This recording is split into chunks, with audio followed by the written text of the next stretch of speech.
This 5-minute solution will show you how to fix disk write error on Steam. So if you're facing this error, follow these simple steps to fix this error. Open your Steam and log into your Steam account. Now click on this Steam. Click on Settings.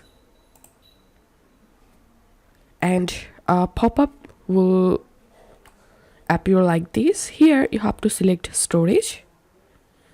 And now select your storage. In my case, I'm using my C drive to install my game. So here I'm selecting C drive. And now click on this three dot. And all you have to need to fix this error, you just click on repair library.